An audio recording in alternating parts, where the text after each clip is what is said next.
Good afternoon. It's Lee Cassidy from Tactile Technology with our regular SMESec, which is where we talk all things security, but in plain English, not Klingon. So we're going to talk about our next stage in the 10-step process that's been put together by the National Cybersecurity Centre in the UK to help small businesses actually focus at how to protect themselves better. And we've been working way through these different stages for the last week or so. So let's look at the steps we've got to so far. So initially, we talked about information risk regime, looking at all the information within our business, looking at the risk of loss or not having access to that information, and how we can prioritize the key things there.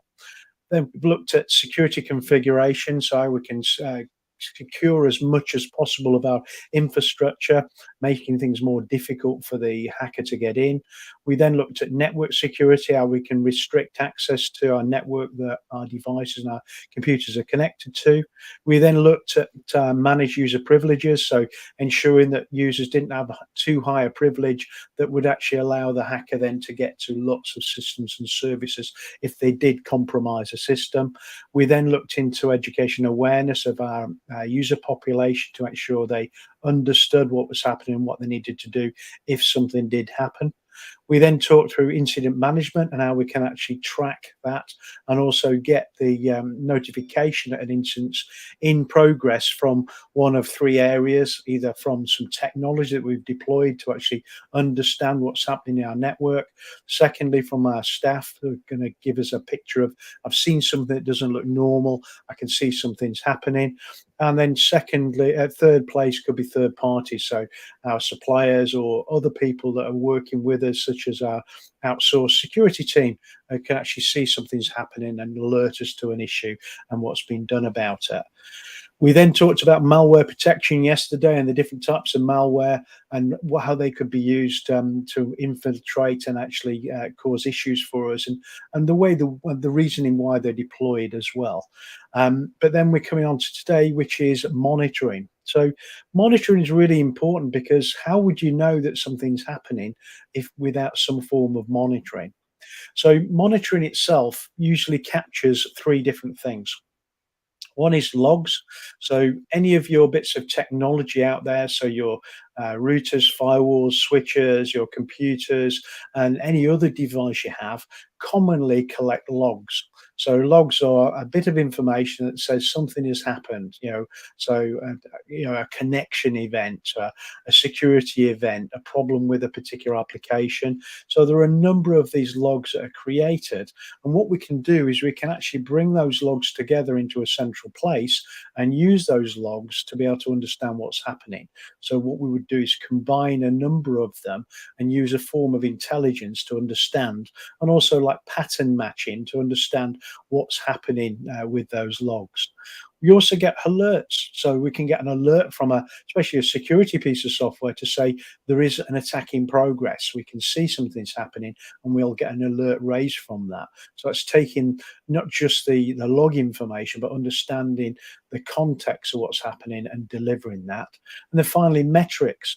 We can actually capture metrics on different things, so CPU usage, memory usage, network traffic, and we can actually use some of those metrics to actually alert us to there is an issue. So monitoring is all about capturing logs, alerts, and metrics across a variety of different places we might have information. I seem to have lost my LinkedIn piece. So I'm just going to remove us from LinkedIn and then add it back in. So hopefully that's brought us back into LinkedIn. For some reason, we weren't streaming into LinkedIn for a second there. So hopefully we're back up and running in there. So covering off, what monitoring is, it's capturing those logs, alerts, and metrics. What we're going to do is talk about a couple of other things in Klingon again. So we're going to convert our Klingon into English. So one of the systems we might use to capture all of these logs, alerts, and metrics is a thing called SIEM. And SIEM stands for Security Information and Event Management.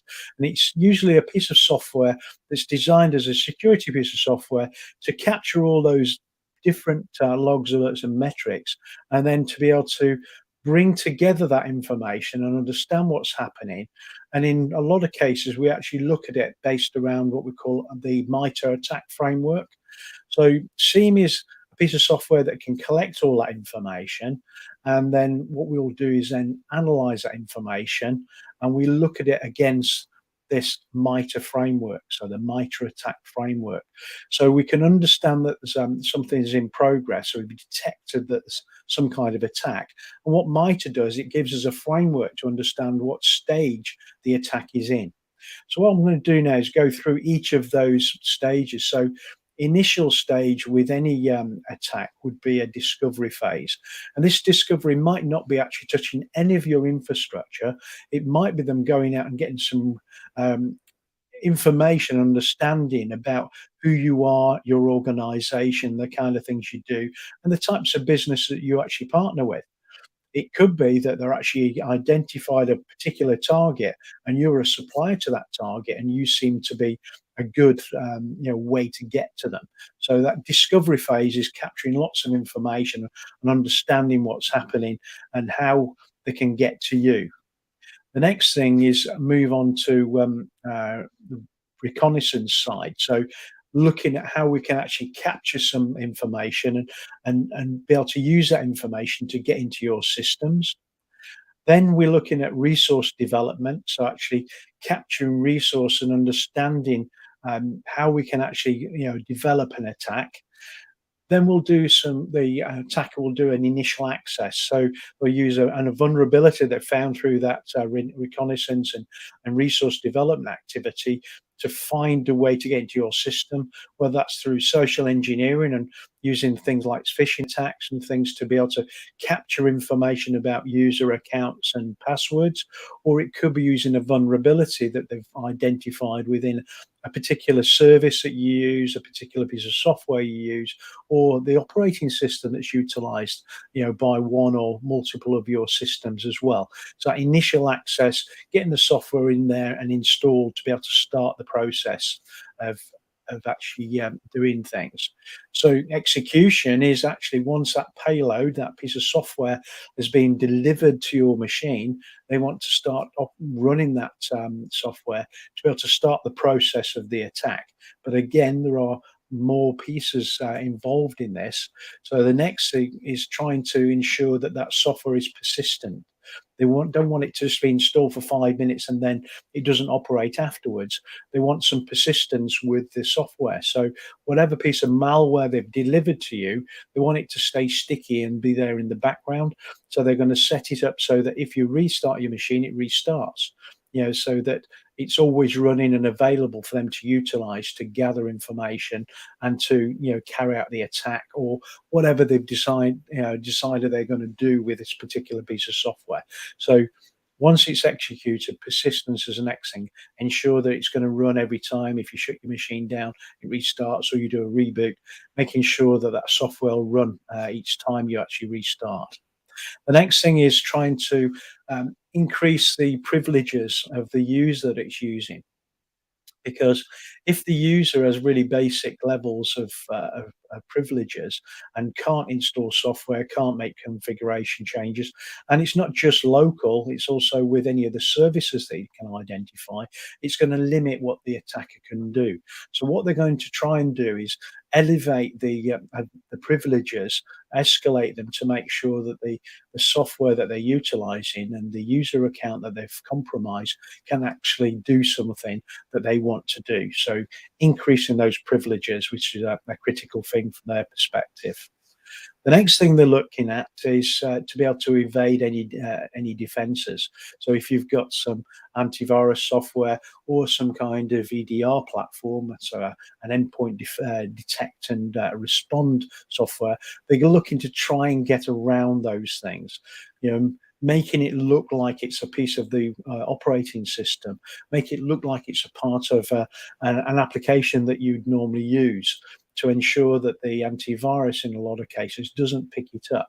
And that's one of the critical things to evade your defenses. They don't want to be seen, they don't want to be caught. So evading the defenses is quite critical to them to be able to carry on with the attack. The next thing is to get some credentials. And it's not just the local user account they're using on your Windows or Mac.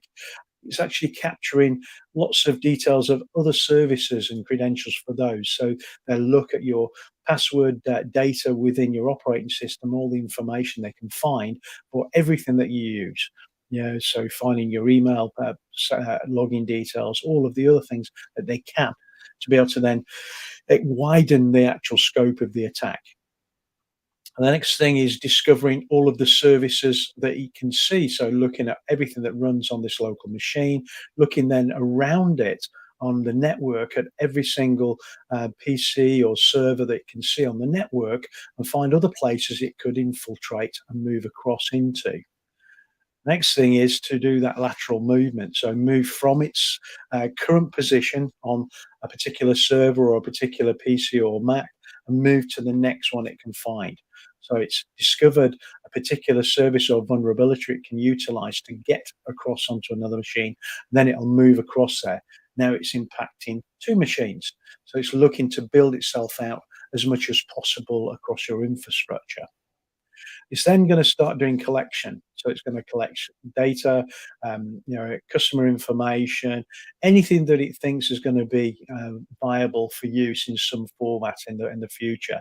If it can find credit card information, personal information, it's going to start collecting all that information up, ready to send back.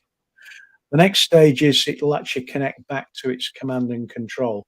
So there'll be normally a hive or a set of command and control servers that have been deployed either across infiltrated machines or in the dark web environment where it can't be tracked, that it can actually then start to communicate and say, right, I've got data, what do you want to do with this data? The next thing then is exfiltration, which is to send that information back. So it's going to either schedule it or deliver it in such a way that makes it difficult for your systems and your security to identify what's happening. They don't want you to know it's happening. And commonly, the actual starting point where we actually get this first, infiltration of the system to the point where it's doing command and control and exfiltration can be up to 6 months.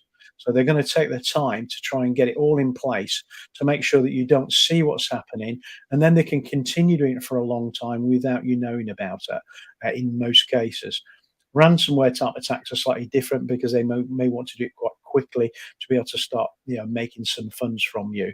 But most of these type of attacks through the MITRE framework, they can be 6 months or more before they actually start doing this command and control and sending the data back to their resources. Finally, they're going to do an impact. So whatever that impact is, whether that's a ransomware attack, encrypt all of your files and folders, lock out your machines and put up some details about what they want, how they want it. So pay us X number of bitcoins and pay it in this way.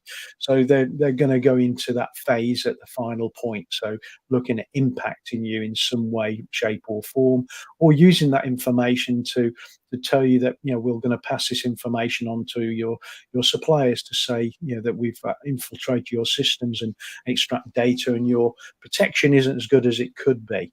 So that's the final stage that they're going to go about it. So hopefully that's given you a good picture of what monitoring does. So we're looking at capturing logs, alerts, and metrics.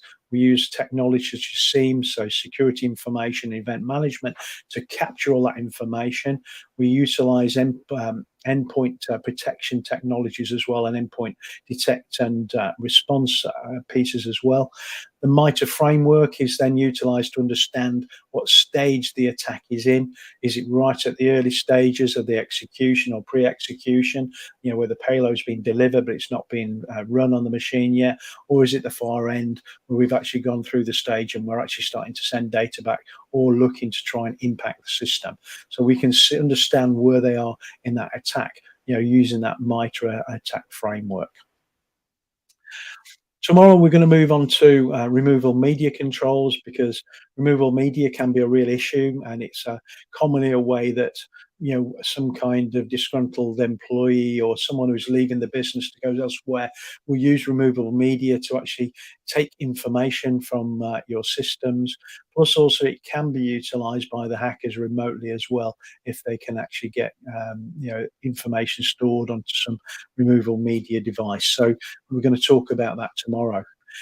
The other things that we're going to cover, though, later this week, I've got a couple of other sessions. So, one of the things we're going to do is tomorrow's session about removable media. But following that, on Thursday, we're going to talk about stage 10 in our 10-step process with the National Cybersecurity Centre's protection best 10 steps, is to look at home and mobile workers. Home and mobile workers have been a bit of a gap over the last 2 years because a lot of people through COVID have actually started to work from home, and they've not had the level of security and protection that they could have had. And these have become a bit of a soft underbelly and a good point to attack for the hackers. And we're going to talk about that and policies around home and mobile workers on Thursday.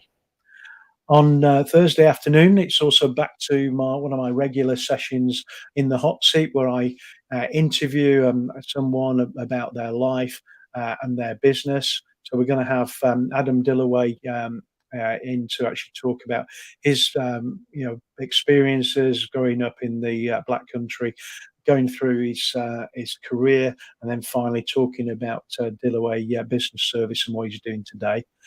On Friday, we're going to go to our summary of what we've covered so far in the 10 steps.